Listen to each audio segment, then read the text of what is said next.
É uma alegria muito grande, pastores, suas famílias, rebanho, de repartir com vocês este segundo vídeo.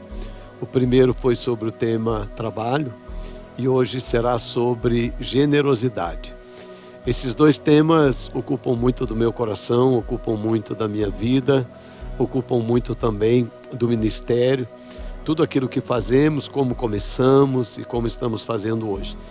Um dos propósitos lá em Brasília foi repartir com vocês aquilo que nós entendemos que foi, é e pensamos que vai continuar a ser a essência da Shalom.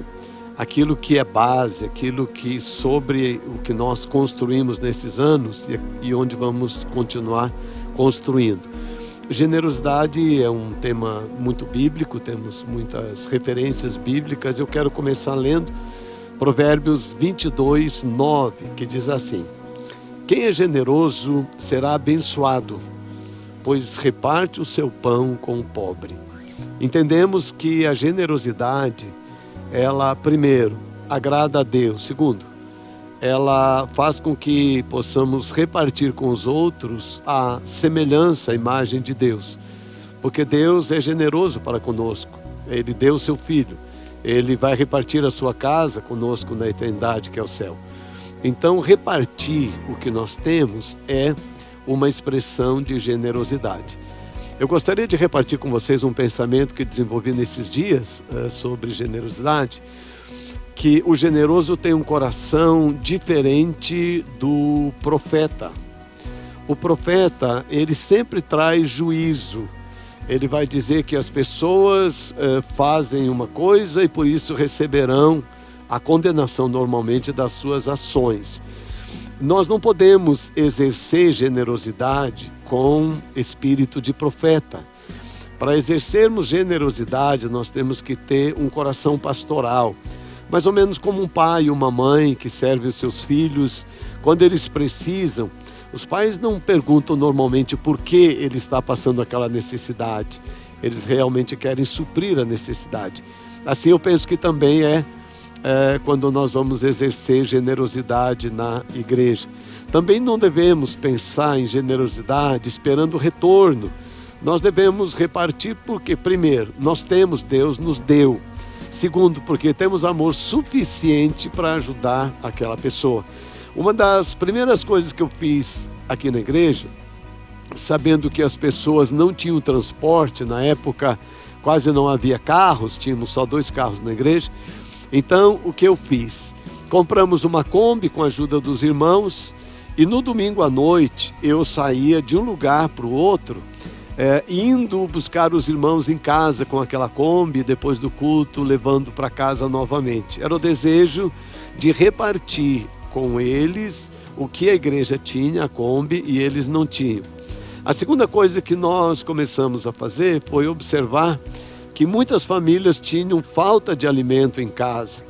Não havia tantos supermercados como nós temos hoje e com tanta quantidade e qualidade também de alimento. Então, durante a semana, eu ia no supermercado comprar alimento com preço de oferta e trazia para repartir com as pessoas pelo mesmo preço no domingo. Então, eram ações de generosidade, procurando trazer alívio aos necessitados, como diz Provérbios 11, 25.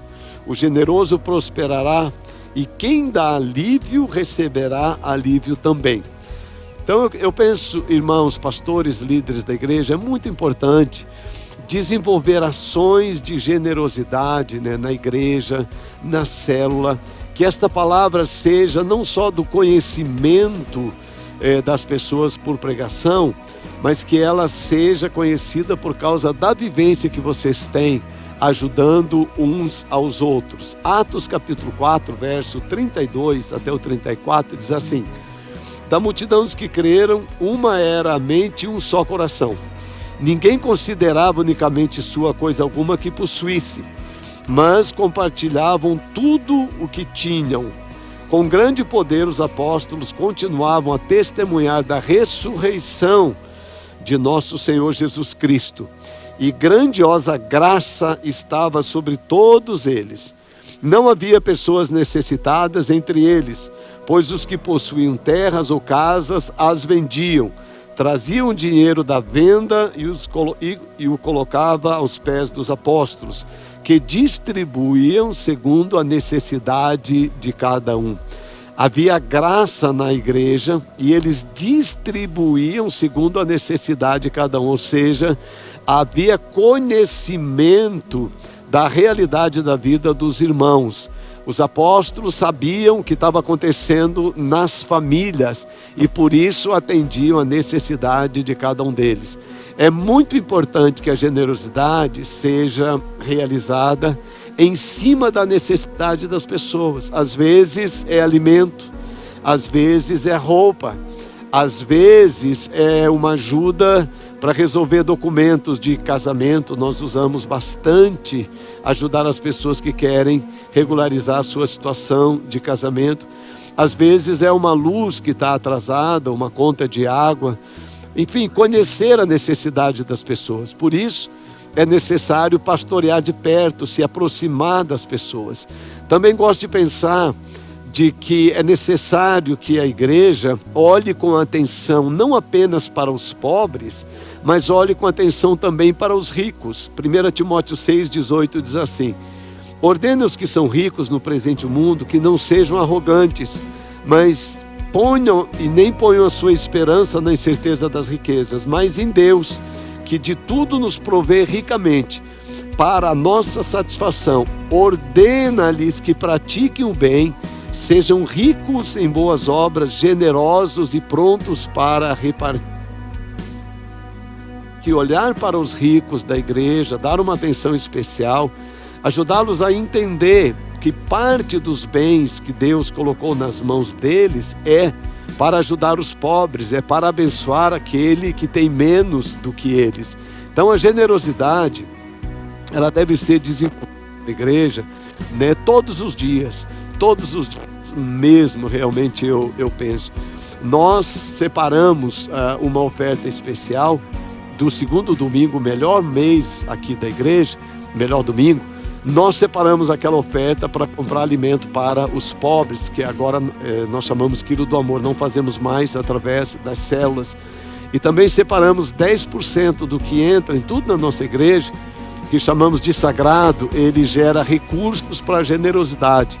É necessário que a igreja tenha recursos. Às vezes, pastor, eu sei que você quer ser generoso e que sua igreja seja generosa, mas se você não tem recursos, você não pode fazer isso. Então é muito importante, eu creio, né, que você levantar recursos para poder desenvolver generosidade na igreja. Mas acima de tudo, você deve também ter um coração generoso como pastor, como líder. Por exemplo, né, dar carona para alguém no carro, ter um gesto, né, de repartir um casaco seu, dar um par de sapatos seu para um líder. Que a igreja veja que você tem esse coração generoso, né, que você ama a generosidade. É muito importante que haja testemunhos no meio da igreja de pessoas que foram alcançadas pela generosidade, porque isso glorifica a Deus e traz contentamento aos irmãos, porque eles vão perceber que vale a pena ajudar as outras pessoas. Esse tema generosidade é muito rico, muito rico. Meu desejo é apenas passar algumas ideias para você, mas que você mesmo, como pastor e líder da igreja, desenvolva um estudo nesta área e desenvolva ações de generosidade no meio do seu povo e também para a comunidade. A comunidade precisa saber que a igreja que você pastoreia é extremamente generosa. A generosidade honra a Deus, abençoa os pobres e traz alegria aos nossos corações. Shalom, juntos sempre.